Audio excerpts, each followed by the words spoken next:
Hey team, welcome back to the show. Today we are working through part 5 of the training mistakes series talking about quad training. Quads are in vogue these days, I feel. I think that I feel like there's been a big shift in client conversations, new client conversations from for the longest time it was glutes were the top priority to I hear quads, I don't care about glutes a lot more often.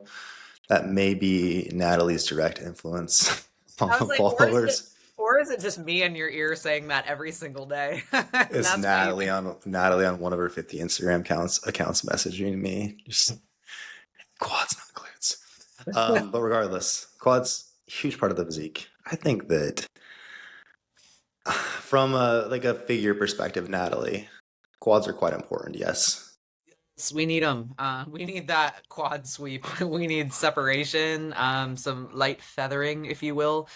Um, yeah, and I feel like I think one of the reasons that people kind of shifted over like to the backside to the posterior for glutes was because quads are something like you can see in the mirror, so it's like it's easy to know where you're at like on a daily basis with your quads because you look at them like every day, but not everyone's like turning around. And so I feel like for a while it's like, oh, whoops, like we have glutes too. But really happy to see people coming back around to the conversation. But like from an anterior perspective or like the front of your physique, I mean, a set of jacked quads look pretty impressive. Like when you are meeting someone face to face, uh, and you see jacked quads, like you know that they're fit. You want to establish your dominance in the conversation right away. A jack set of quads is the best way to go about it. A quad sweep is one of the only ways. Absolutely. Andrea, from like the bikini training perspective, what's the value of quads? They're they're still valuable, but it's not as emphasized. So there's a balance there. You don't want to have no quad tissue at all, which is honestly hard to completely neglect them when you're doing so much glute training because they are involved in flexing the knee for a lot of glute movements. But um you don't want them overly developed. You also don't want them to be absolutely shredded where you can see a bunch of separation. But it is all about like the flow and symmetry of your physique. And so even though most people think like glutes and shoulders, which a lot of it is, if there's something missing and it just looks off, then there's a problem with that too. So I the think overall a proportions are lot quite important. to like, sorry to interrupt, but I But will. So I think between bikini and figure, I think you can do a lot with posing as well. Yeah. So like with figure posing, you're actually like actively contracting and like flexing more. Whereas in bikini, like with your posing, you shouldn't really be like quote flexing. And so the reality is, that hence like you see those like kind of bubbly, smoother kind of lines in bikini. So you might have someone who does have a really jacked set of quads, but again, they're not necessarily posing it. Yeah. Like Andrea said, it's you'd be remiss to find someone with a great set of glutes that doesn't also have quads because like how do we how do we completely like eliminate the quad portion of glute training, right? Yeah.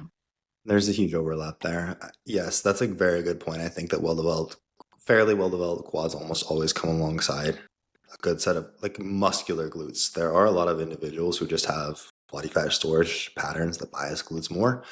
And that's where you might see like it doesn't seem like this person has quads. But typically, like us, there is a large element of our knees bending and extending that goes alongside our glute training. So it's kind of hard to separate the two. What And about in the 212 division, Jeremiah? Is that what you're going What for? about open? ask me in 10 years. I Oh, cannot that's speak to that. quick. Cannot speak to that well in the moment. Yeah, maybe ask me in another lifetime. Anyways, quads for a well-balanced physique are quite important. I also find that a lot of individuals, like on the initial coaching call, will say, like, oh, I have really big quads. I don't want them to get any bigger. And a lot of times that is mistaken for you store more body fat around your thighs, but we don't actually have a huge amount of quad muscle. And typically, like when someone gets leaner, we'll find, oh, we actually could benefit from building this area up more as well. Anyways, we're obviously talking about quads today for training mistakes. We're going to dig into most common mistakes we see, our favorite movements, and how to go about just getting a jacked set of quads, how to get that sick quad sweep that everybody wants. Start off, Natalie, talk us through some foundational knowledge we need to really understand this episode in terms of quad anatomy. Okay, quad anatomy 101. They are called the quadriceps. So root word meaning quad here, four. So there are four heads of the quad. Allegedly now there are like five, according to N1. I don't know if you guys kind of reviewed your N1 biomechanics, but they're like, there's actually a fifth. But for the sake of this podcast and brevity, we're not going to get into that. So think quad four. So there are four heads to the quad. The quads are a biarticular muscle, and I'm going to kind of get to the specifics of that in a second. So last week we talked about hamstrings being biarticular, right? So it crosses at two joints. The quads do that to an extent. So we've got four heads of those quads. We've got the vastus medialis, which is like on the medial side of the anterior portion of the leg. So basically the front of your body and the inside portion. That's like the medial side. So we've got our vastus medialis. We've got our vastus lateralis. So think opposite to that, right? The outside of the leg, front of the quad. Deep to that, so underneath, we've got the vastus intermedius. And then kind of on top of this, we've got the rectus femoris. So those are our four heads to the quad. Now, when I said that the quads are biarticular, they are crossing at two joints, this is actually only true for that last one, that rectus femoris. So our rectus femoris, like running kind of along the top, is inserts at like, think pelvis hip joint. So that's like our, and then it inserts at the knee. So think like over the kneecap, like over that kind of like patellar tendon, and like all of the heads converge at that knee. So because we have this one head of the quad, the rectus femoris, like that is why this is considered biarticular. Those are the two joints, like the hip and the knee. Now, those other three that I mentioned, the vastus medialis, the vastus lateralis, and the vastus intermedius, those originate at the femur. So think like your thigh bone, basically. And then they kind of converge same place as that rectus femoris. So like all of these heads of the quad are converging like below that kind of patellar, like across that patellar tendon, the bottom of the kneecap. Think that like that bony portion, like right below the kneecap, it's kind of where they're all converging. So as such, quad is responsible for knee extension, all heads of the quad, right? So think like literally straightening your knee. So if you're sitting down right now as you're listening to this, or if you're standing up, you could straighten your leg out, and that would be knee extension. And then that rectus femoris, that kind of special one that we talked about that originates at the hip, that also assists with hip flexion. So think sitting down, like kind of our hips are flexed, right? All of these contribute to things like force production through the sagittal plane, braking and deceleration, kinetic chain stability. So think like how everything is connected through the chain. So like ankles, knees, hips, like up and down the chain, and then load distribution. So that's my breakdown, basically, of the quad. And looking forward to getting into it. Nice. Okay. So basically, we have the vastus medialis, the vastus lateralis, and the vastus intermedius, which are kind of like, hey, these cross the knee and then attach to your thigh bone. Then we have the rec fem, which crosses the hip joint and then goes all the way down to attach below the knee as well. So I think a lot of times people almost rec fem looks really cool. I think like a really well developed rec fem. It's like, I mean, it does again cross the entire thigh bone, but like the upper portion of the quad, like when it's well developed, you can see a lot more, which is really cool too. Like if we want to challenge the other heads of the quad in the more lengthened range, we need like a hack squat type pattern, right? Which is typically going to be like our torso much more upright. Whereas like for the rec fem to really like challenge that more in the lengthened range, because of the way it crosses the hip, we have to do something where our hips are more flexed as well. So like a leg extension is actually going to be like one of our better options of training rec fem, just to kind of tie into what we'll talk about in a moment in terms of like exercise selection and why training not just biasing like squat patterns is a good idea here. Anything else to add before we get into then our favorite movements for quads? I always suggest for those of you listening that are really interested, just Google image search like quads or whatever muscle group we're talking about. If you're not watching this on YouTube, it could just be like really helpful to have a visual. I know personally I'm a visual learner, and that's just For how I sure. retain information best. So if some of this sounds a little bit like esoteric or nebulous, I think putting an image to these words can just be really helpful. If you're watching on YouTube, Natalie just has like the anatomy just drawn out on her quads right now and just hitting us with a nasty just quad flex right now.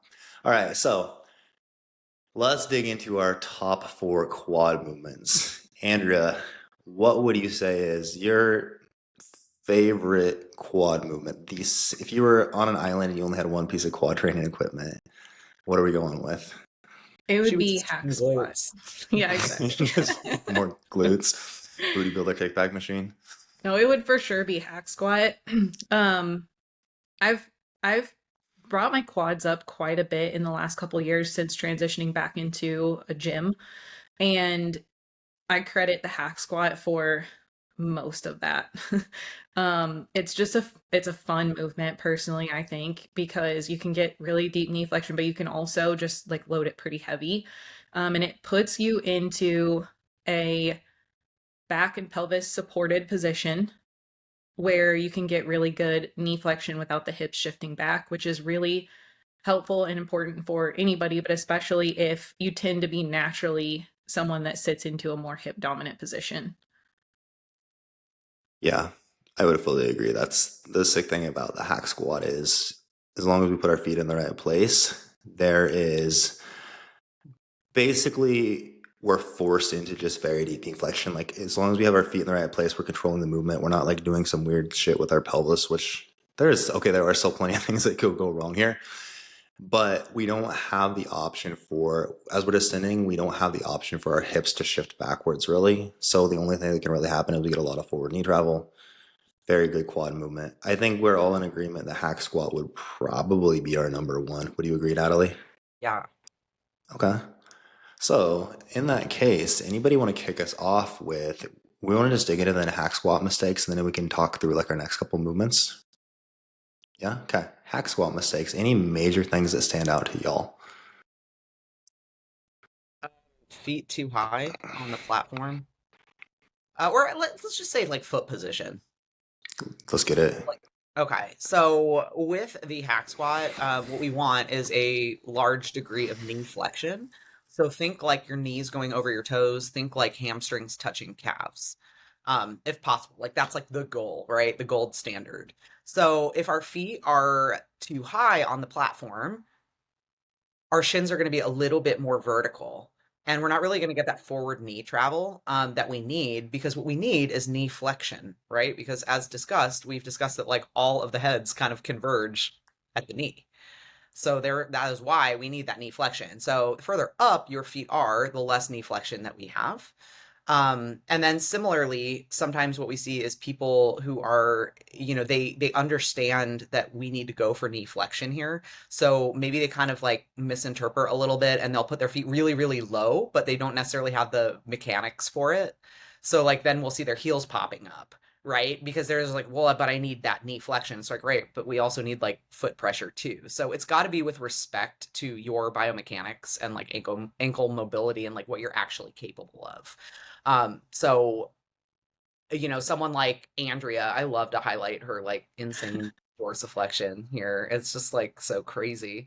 But like you could put myself and Andrea on the same hack squat or leg press or pendulum or anything of the sort, and I bet our feet would be in very different positions, because that's just what our biomechanics and the machine that we're on dictate is the most optimal for like the greatest amount of knee flexion that we can achieve.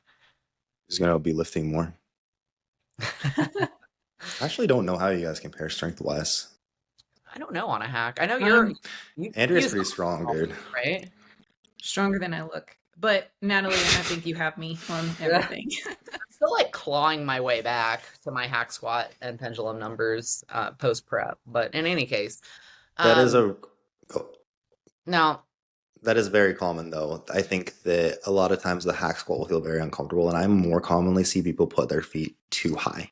Yeah. So as we're descending, again, what we want is basically knee traveling forward over your ankle, past your ankle, like over your, like towards your toes, over your toes, whatever.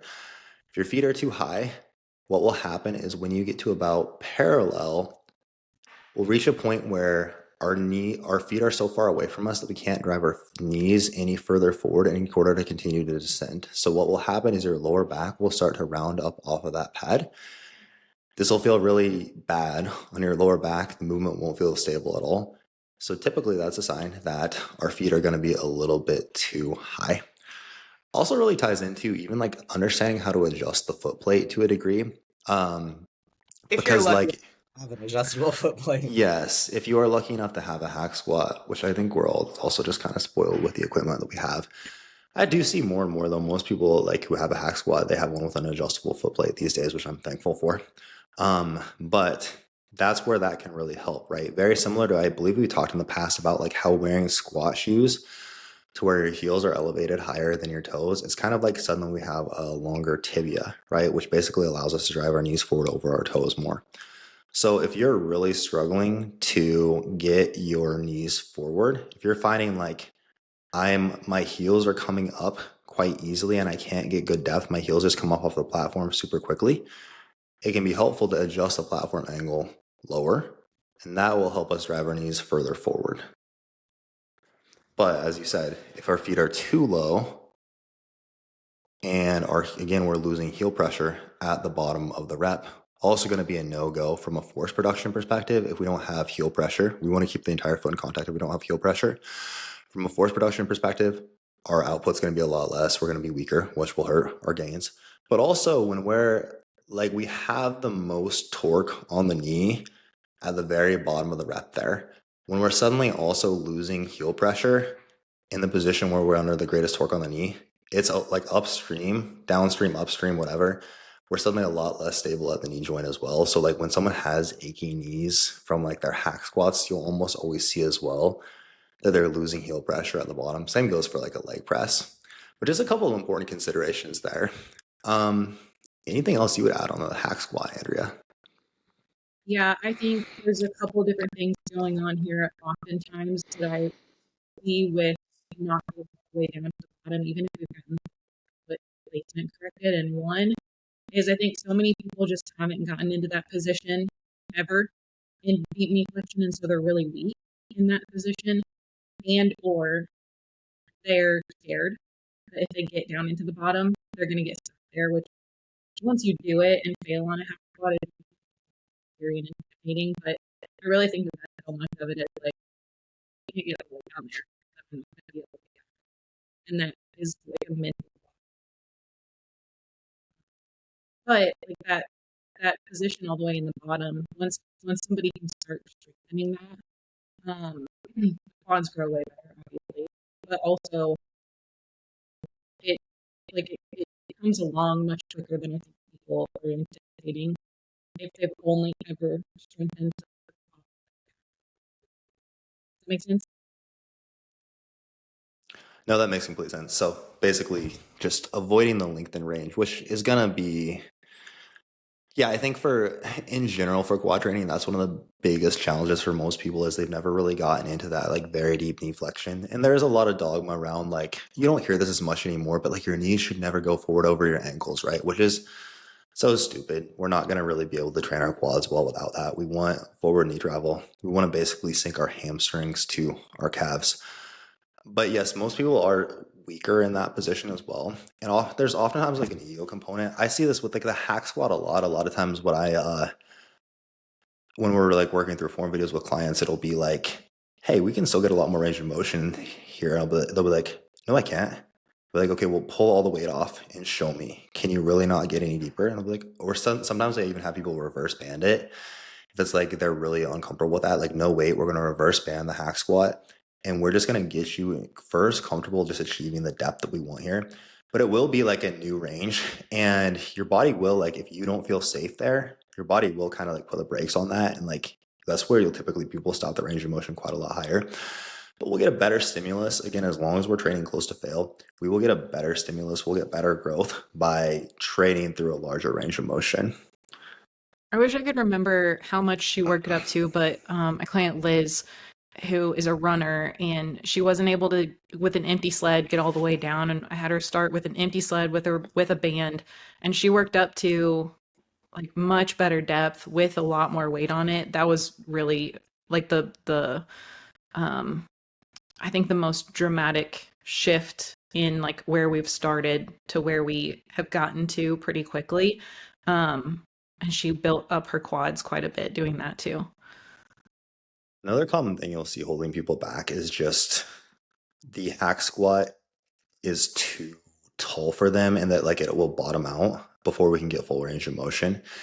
And that is where either, depending on the hack squat, sometimes you can like stack up like some mats. Don't do like the foam mats that are, we want something very stable. Sometimes you can like stand on a plate, if depending on like how low you can put your feet. Typically though, I find like putting yoga blocks between the shoulder, the pads that go over your traps, and putting like a yoga block under those between your shoulders and those pads, that's going to give us like an extra 3-4 inches for more range of motion. And I find for like a lot of my shorter clients, that is kind of what we have to do. Even my clients who aren't that short, which again is pretty crazy. I know you get it, Natalie, 5'2" and 3/4 or whatever you are. But that can be quite helpful as well. I find like quite commonly we have to do that. I'm 5'9" and I have to do that on mine. Really? What? You have Arsenal. Crazy. Yeah. I don't mind the Arsenal hack, but it seems like a lot of people dislike it. Your hips aren't supported. I don't love it. Yeah. But I think also going from one where your hips are fully supported and it fits you really well to then hips not supported, I've got to rig it up with the yoga blocks, it feels worse than it would if I just started there. Yeah, that's very understandable. Anything else for you in terms of hack squat mistakes you'll see a lot of, Natalie? I think a lot of these can be talked about for a couple different movements, but commonly you'll also see like exceeding that active range of motion. So like you'll see the knees moving back at the bottom. And that's your cue. Like if those knees are moving back, that's your cue that you've gone too far. So we need to shorten that up a little bit. We need to keep the tension on the quads. Yeah, that's again, and that's typically you should like run out of range of motion before that point. And that's again like typically like, hey, we're probably going to want to adjust something further with like our foot placement. But also there is a point where it's like maybe we just don't need it. We don't get any more out of going lower. Like maybe we have everything dialed in, and yes, like your knees are drifting backwards, and yeah, we're losing tension on the quads at that point.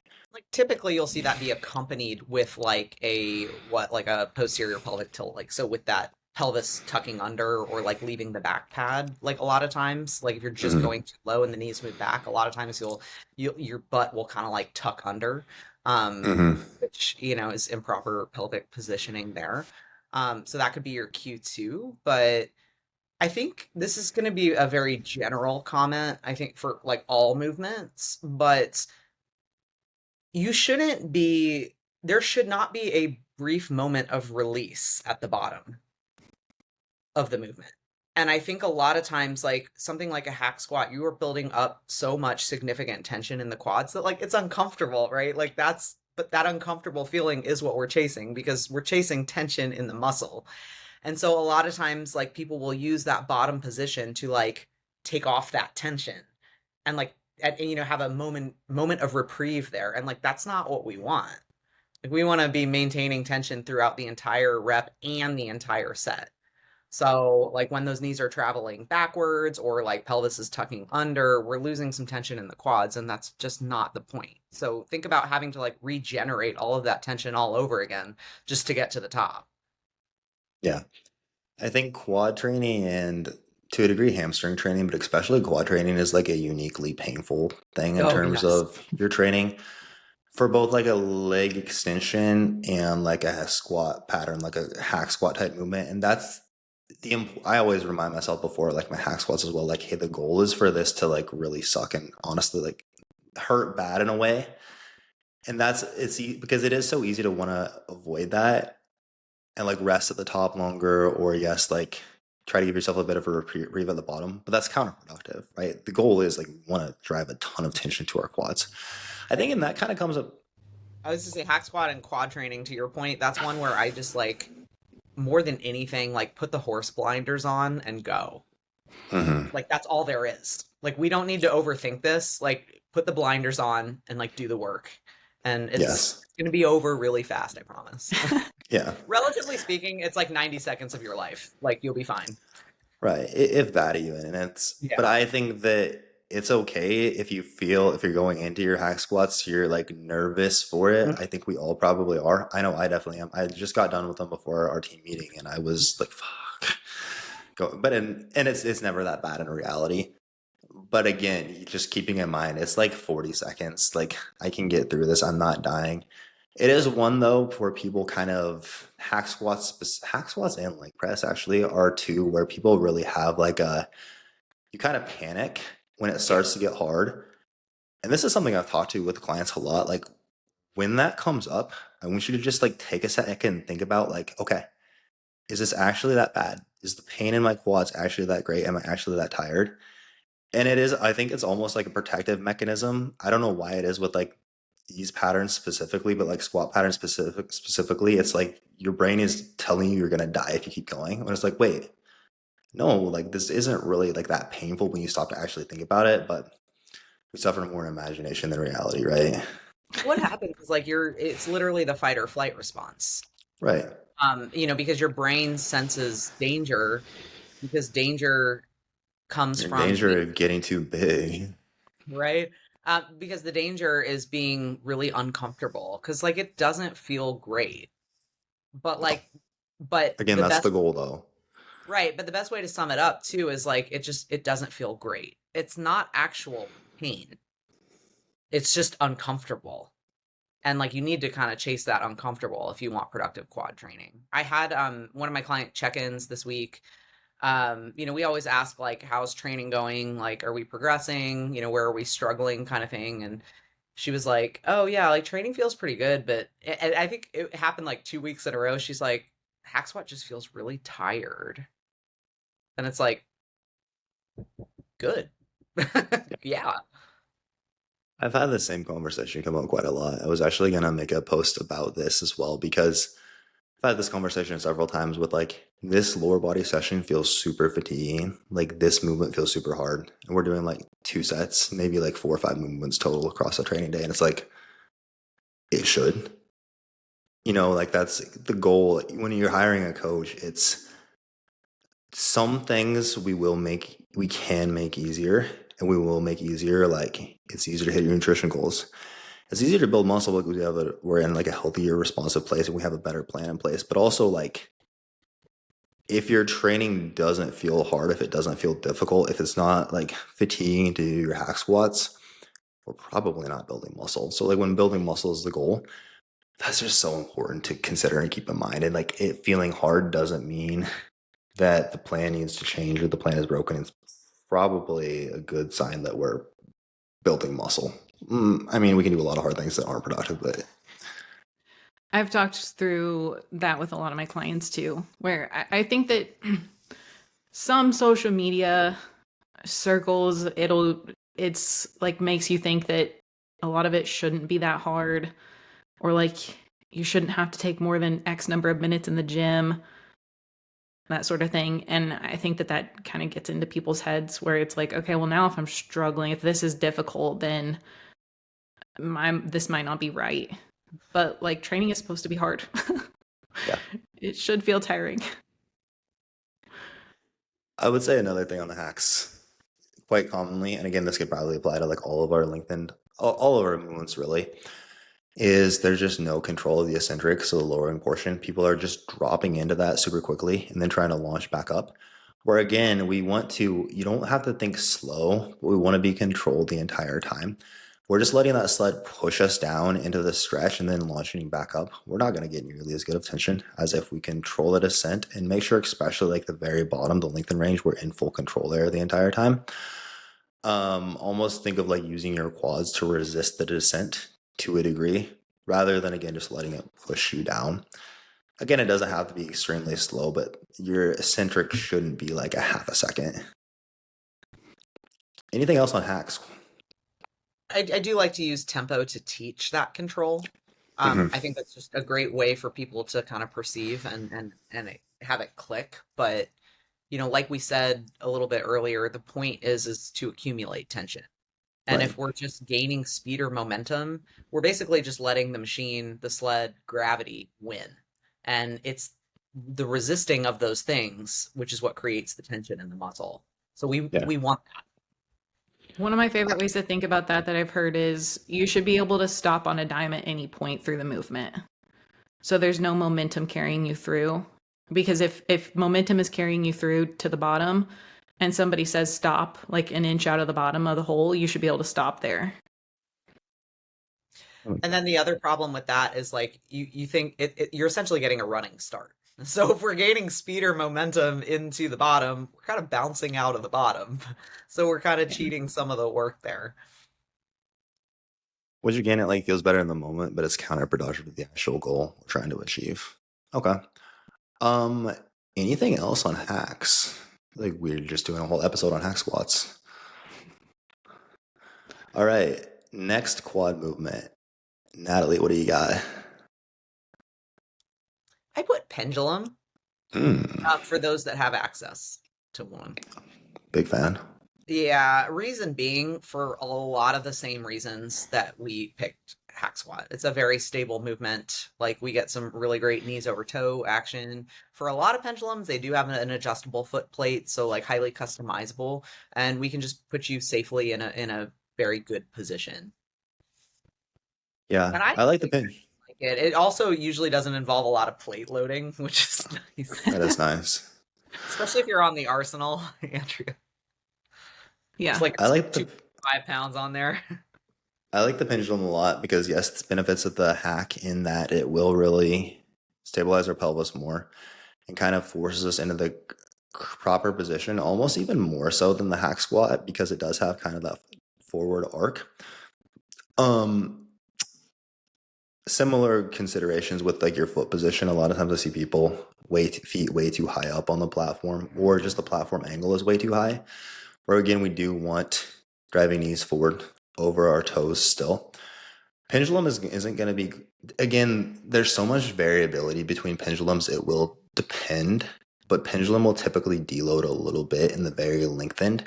So I find a lot of times it helps people kind of get into that deep lengthened position a little bit better. It's not going to be quite as challenging there like the hack squat, but kind of teaches people like how to get into that position a little bit more. I do like that, and I think like the helps people keep their pelvis in a bit better position.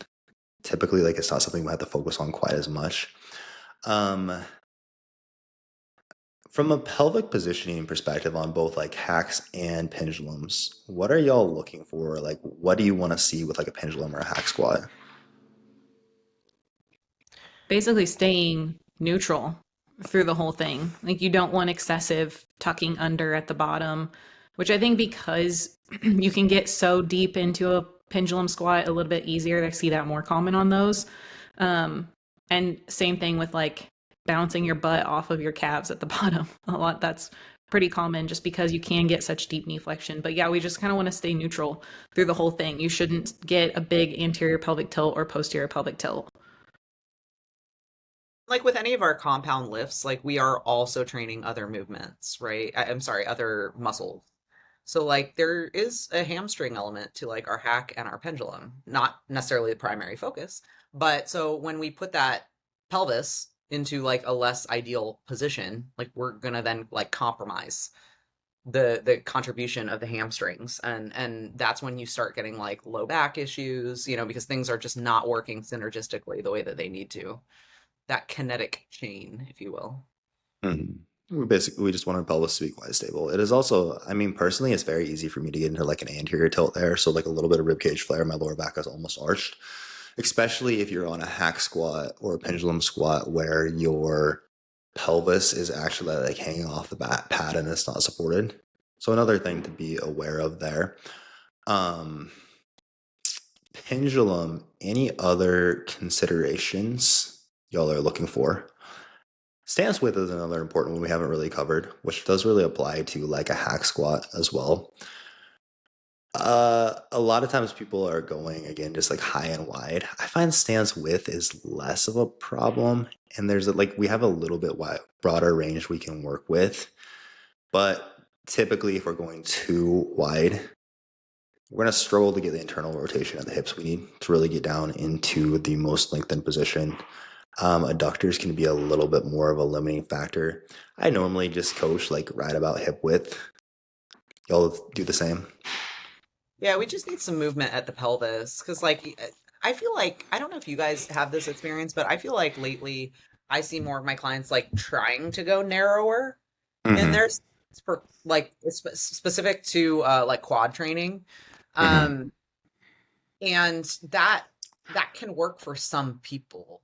But some people need more room at the hip, like for the pelvis to rotate. And that's why we would move the feet a little bit wider to make room for the pelvis. But this depends on your like biomechanics, the machine that you have available, and the combination thereof. Like a lot of times when we take too narrow of a stance, or too narrow of a stance that your body can actually like accommodate. That's a lot of times when we hear things about like pinching at the front of the hip. Mm-hmm. Like my hip flexors just don't feel right. I'm like pinching at the hip. And like a lot of times that's like what's happening is actually like the psoas is kicking in and taking over the work there. Um, so if that's you, like you might, the simple answer might just be like, hey, we need to go a little bit lighter, wider. Normally, I would say like your knees should basically track over like your second toe. I think is a pretty good rule of thumb. At least personally, if I'm like too narrow, my knees will like track out quite a bit wider than my feet. And that's a pretty good indicator I'm a bit too wide. So thinking like knee traveling forward over like that second toe, kind of like the middle of your foot, is a pretty good rule of thumb there. Anything else on pendulums y'all see commonly? Again, like the same foot plate considerations apply as the hack. And the same conversation about gaining speed or momentum into the bottom, like pretty much everything that we so laboriously talk through with hack squats really does apply here. Cool. Next up, I am going to contribute leg extension, which is going to be the other two movements we've talked through. Going to be more length and bias movements for our quads. Leg extension going to be typically like a more short bias movement, at least for the tissues that are attached to just the your thigh bone and your tibia. Again, gonna train our rectum a little bit more as well, but also always a good idea to kind of train to a degree. We want to train all tissues through kind of their full contractile range. We don't want to neglect the short or the lengthened position too much. The quads all, like depending on the degree of knee flexion. I was just revisiting the N1 biomechanics stuff, and they really talked through how depending on where we're at in knee flexion, like think how deep we are at a squat pattern, like how extended or flexed our knee is, the different heads of the quads are going to have much different leverage throughout that entire range. So it's probably a good idea to like challenge them like through short position, mid-range, lengthened, and not just strictly biased lengthened. Because again, we might be like challenging some of the heads of the quad more in the lengthened position, but others we might get a bit more benefit from like us challenging mid-range more, for example. So just an interesting consideration when it comes to our quad training. Our leg extension, really, I would say, for like training the quad in the short position, is really like only one of the only good movements we have for that. I don't know if there's anything else you guys like. Not really. No. So I mean, if quads are a priority, you're probably going to be doing leg extensions twice a week. Um, thus is life. Honorable mention for the leg extension for a teaching tool when we're trying to teach like training intensity. Absolutely. It's a very like quote simple movement mechanically speaking. Like we're flexing and extending the knees like we're sitting there. It's not, we don't have like a sled coming towards us like we do with a leg press. We're not on a big scary like hack squat or anything like that. So introducing that concept, things like seated leg curl as well for this, but since we are talking about quads, leg extension is a really great one. And then also there is a very like unique burn that you get with leg extensions. And so, you know, more so than the leg curl. So from a teaching intensity perspective, I think the leg extension would get my vote here over the leg curl because that quote burn is pretty intense. And like that's what we need to work on, like again, putting those horse blinders on and just going. Because, you know, again, like nothing bad is gonna happen if we just send it and like run it out there. Yeah, I was just talking about this with one of my clients, Lauren. Shout out to my girl Lauren. Um, about distinguishing which is very important for leg extensions, distinguishing between it burning and your quads feeling tired and actually being at failure. Because leg extensions, again, they're going to be quite high rep. They're more short challenge movements, so we will typically have like a lot greater sensation there.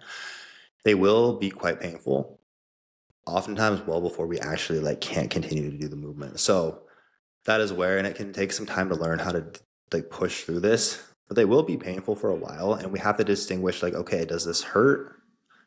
And is that why I'm stopping? Or is it like I literally can't lift the weight anymore? And just teaching people that component is quite important. But oftentimes I find like when I see a leg extension and it's like, hey, we still have like 5 reps in the tank here, but it really burned. It's like, yeah, I get it, but we could still keep moving. So yes, put your horse blinders on, as I have Natalie has people said. go a little bit lower rep on them for that reason. Because when they are higher rep, it does, like a lot of times you'll see people stop more often with the burn. Not that it burns any less at lower rep, but at least we can get there Yeah. before it's like so uncomfortable. Which actually taking it back to like a hack squat or a pendulum, I think is a good point.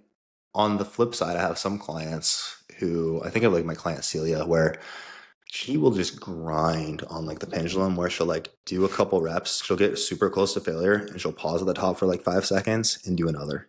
Pause at the top for like 5 seconds, do another. And it'll be like, dude, we went on for like 2.5 minutes like this. One time she did send me a video that was like 2.5 minutes long for doing that. I was like, first, kudos to you, but let's not rest at the top and let's just go into our next rep, because we'll be able to get to failure much sooner. We'll still essentially get like, we'll get a very similar, like just as good of a stimulus with a lot less fatigue, and basically just make it a lot less terrible for yourself. But that is a lot of times what I will see is like someone just pauses so long at the top that it just delays how long we get to failure. We don't necessarily get a lot more productive out of it. It just really, really sucks. It's like artificially extending the set.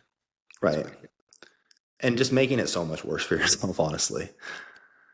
Leg extension is another common one, would be launching the weight from the bottom, just like kicking the weight up. Now, we want to lift powerfully, but movements that are more short bias, if we're launching from the bottom, we're not really going to be working all that hard in the short position. It's momentum carrying us up. Quite commonly, like I had one client the other day who was like, I maxed out the leg extension. What should I do next? So it's like, okay, let me see your set. And we were just like kicking them up, dropping back down, kicking it up, dropping back down. So it's like, okay, let's brief pause at the top. Don't launch the weight from the bottom. And I want you to control the eccentric for a few moments. And then similarly at the bottom, don't let the weight rest on the stack, right? Let's stop right before that so we maintain tension through the entire time. And then suddenly we're like halfway back up the stack, right? In terms of the weight we can use. But that is one where, again, we want to lift powerfully. The intention isn't slow, but we don't want momentum carrying the weight up. We don't want to like give ourselves the reprieve at the bottom and let the weight rest on the stack. We do want to control the eccentric. That is one I find people quite typically get pretty sloppy with as well. I tell people, imagine your finger is on that weight stack and you want to come down and let it touch it, and then come back up. So you don't want it to smash your finger. I actually make my clients put their finger in there. And then one of my clients only has like one finger. Yeah. You will know pain. It's like you think this is painful? Pain in your quads or pain in your finger? Which is worse. We talked about this with hamstrings as well, but the pivot point of the machine, there will be like that little red dot where the arm or the leg of the machine, like the thigh pad is, the ankle pad thing is connected to. There will be the pivot point. Again, it'll typically have like a red or yellow sticker on it. We want the center of our knee joint to line up with that. typically people have the seat a little bit too far forward, and their knees will be in front of that point. I rarely see people are like sitting too far back. And then hold on to the handles, guys, and really pull your butt down into the seat. You don't want the leg extension to be like as you go down, it to be like lifting your hips up and actually like lifting you up out of the seat. Again, we want to be quite stable through the pelvis. We want our upper leg to just be staying stable and really just extending and bending at the knee. Anything else with leg extensions? Yeah, not lining things up properly, not just with the pivot point, but like knees and toes, ankles. Mm, So you could have like your knees set and your like tibia, like so your shin bones are kind of like flared out. hmm. I see it flared in too often, but typically I'll see like that happening. The feet are kind of like splayed out kind of thing. And we could do a better, and like quite often those are the clients who are complaining about knee pain. Yes. So making sure that like the kneecaps are pointing up, I guess would be the best way to say that, pointing up towards the ceiling. Um, and then honorable mention here for like dorsiflexion, so like keeping your feet flexed versus extended at the ankle. Yeah, we talked about that a little bit with the hamstring training as well. What is Yep. it? The gastroc, I believe, helps Hmm. stabilize your knee. Us flexing our foot. So again, thinking like pulling the top of your foot towards your face, going to get our gastroc, one of our calf muscles more involved, which is going to help stabilize the knee, which is going to be a good idea to keep our knees pain free when we're doing like a leg extension. That is really the leg extension. That is a sneaky one, what you just said though, with like, hey, our feet are rotated outwards, or we just have our ankles too wide relative to our knees and our shins. And that is a sneaky cause of knee pain, I find, for a lot of people, even when like the hack squats, the leg presses look good. But it's such a simple fix too. So that's the Hmm. difference. It's like, hey, we could just do a better job lining this up. And that's again, I think is such an important takeaway. We've talked about this before, but so often it's like, hey, this movement doesn't feel good. What should I do instead? So we should fix this. It's not like you are cursed to never do hack squats or leg extensions. It's almost always an execution issue, and it is typically quite easy to fix. Just send a video. Anything else on leg extensions before we move on? All right, Andrea, do you have any other contributions in terms of quad movements? Split squat would be the last one. So that can be a rear foot elevated split squat or just a split stance squat, depending on the person. But if we're doing this for quads, we want that deep knee flexion. And so that might mean bringing your stance in a little bit closer, keeping your torso more upright. It could potentially mean elevating your heel on the front foot. Um, and then you can do that in a way that you're sort of shifting your weight more forward if you're using dumbbells versus versus more straight up and down like we would want, or even like maybe a little bit backward versus with a regular split squat. But basically at the bottom, we're wanting that hamstring to calf contact, just like with the rest of these movements. Absolutely. And I think you can get one of the benefits of like our single leg movements is you can typically get a little bit deeper range of motion.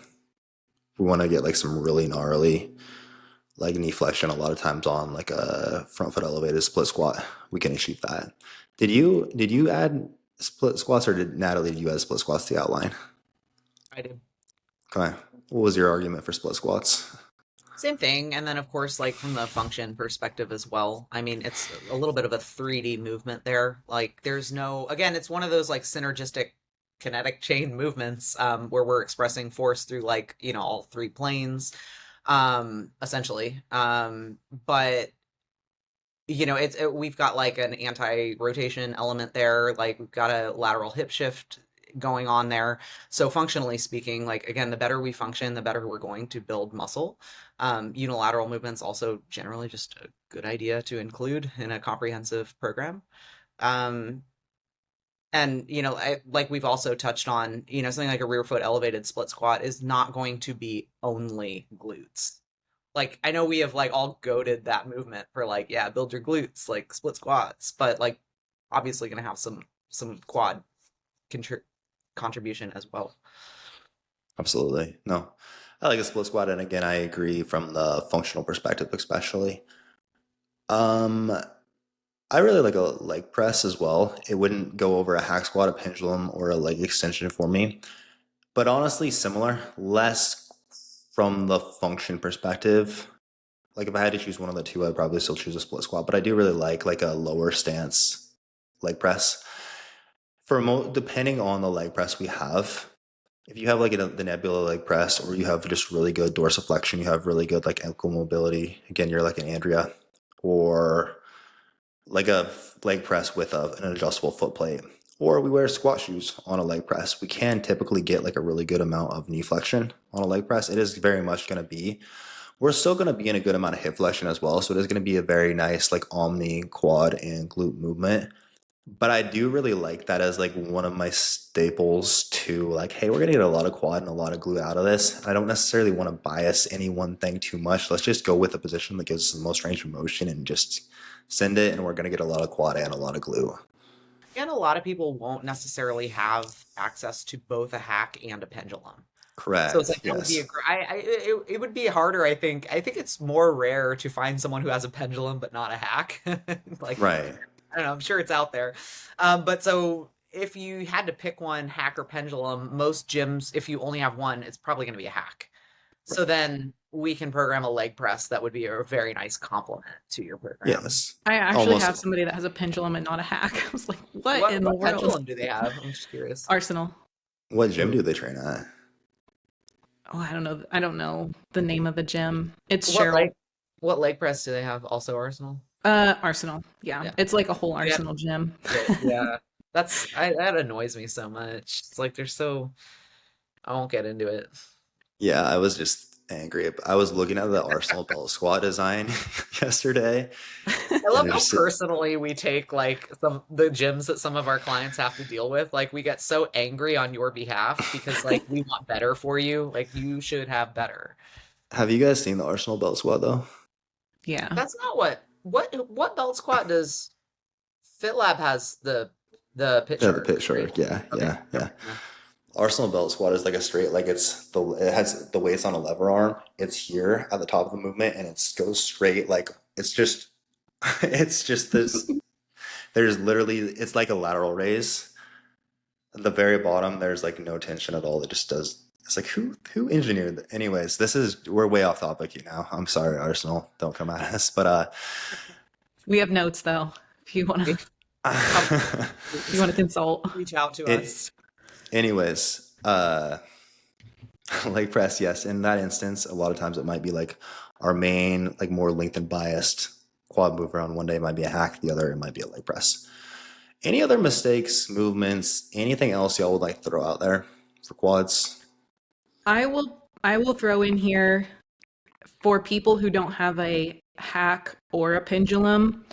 Sometimes we'll also have them do a heel elevated Smith machine squat, which isn't as good because the hips aren't supported. And so it can oftentimes take some teaching on keeping your hips moving straight down. But I do use that one out of necessity quite a bit.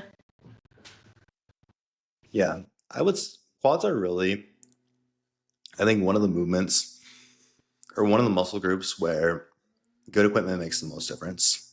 More than almost, especially like upper body training, dumbbells and cables, we can get a lot done as long as you know how to train well. Glutes, same. Hamstrings, just pretty simple to train. But quads, really, if you're like not someone who naturally is able to bias our quads well in the way that we move, it is just so damn helpful to have like a hack squat at least available to build your quads. But yeah, when we are having to work with something like that, yeah, heel elevated Smith squat can be quite a good option. Man, and like some gyms, like a lifetime, a lot of times it comes down to like we're doing like a lifetime without a hack squat, which it seems to be pretty hit or miss. A lot of times we're doing like a leg press and sometimes a belt squat. Even like depending on the person, like sometimes a reverse V squat, which I don't love. Depending on the V squat though, like sometimes it turns into a decent squat pattern for us. But yeah, I don't know if I have anything else to contribute there. Anything else? Movements, additions before we wrap it up? couple more points. And one is not programming with a fundamental understanding of like biomechanics. So someone, who is, I think we've talked about this on previous podcasts. I'm sure we have. We've talked about all of this. But someone who is primarily like a hip dominant squatter who's like, I don't get it. Like, why aren't my quads growing? And then it's like they're programming barbell back squats. And it's like, well, you fundamentally, your body is not fundamentally designed or set up for your knees to go over your toes. So like you're taking a movement that could be decent, but because you have like the joints and the joint mechanics that you do, not a great movement for you. And a lot of that also does have to do with like, do you have a coach that's programming for you, or are you kind of like programming yourself, or what kind of access? Maybe you have a home setup, so it's like you're rocking with what you have, which is like a barbell. So it's like, hey, there are some adjustments we could make there, like just adding some wedges, some squat shoes, something like that.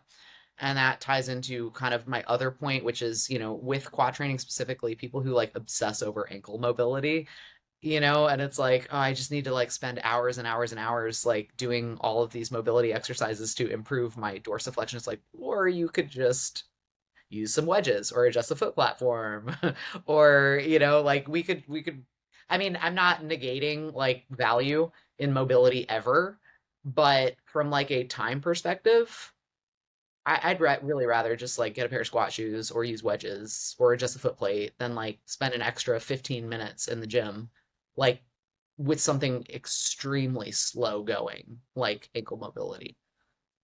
I find a lot of times people just mistake poor ankle mobility for a poor setup as well. Yeah. Like, I've had that so many times on the hack squat. Like, I think my ankle mobility is just bad. I can't get very deep. And it's Right. like we talked about before, like, hey, actually take the load off and show me, can we still not get that much depth, or like our feet are in the wrong position? I find it's pretty rare that ankle mobility is actually a huge limiter for us to get into like deep knee flexion. And just by training deep knee flexion to a degree, we're training ankle mobility. And it's always like with any setup, it's always like putting your body in the best position possible to train these Hmm. tissues. And that's why I like to make that point all the time that like all three of us, for example, look very different on the hack, on the pendulum. It's always going to be like, what is the combination of like your body and your joint structure, biomechanics, and the machine that you have available? It's like if that's the machine you have available, we gotta do the best we can, and it is what it is. Like, I just find like I get a lot of clients who are like, but what, I think a lot of our clients are nerds for I know a lot of our clients are nerds for this stuff, and like that's why we love our clients because like we just get to nerd out about this with them all day. But they have a very like textbook example of what this quote should look like in their mind, and so the friction comes with like, why doesn't mine look like that? And it's like, Yeah. because we're not the same person. We don't have the same machine. Like, that's why. So we just need to set this up better for you. Very well put. So if I train at home and I only have a 10 and 15 pound kettlebell, how should I build my quads? We're gonna get you jacked. Anyways, anything else before we wrap up the quad conversation? This has been a good one. I think we got it all, guys. Nice. That was a fun conversation. Hopefully this was helpful. Quad seems like y'all had a lot more to contribute than pecs. Unsurprisingly, I didn't feel quite as helpful here as the pec one. Anyways, thank you guys for tuning in. Hopefully That everybody was like enjoyed your the show. Super Bowl. That was like my Super Bowl, and now it's all downhill from here. That was the peak. Um, if you guys enjoy the show, do us a huge favor, leave us a 5-star rating and review. If you would like to apply for coaching, hit the link in the show notes, and we will catch you guys next time.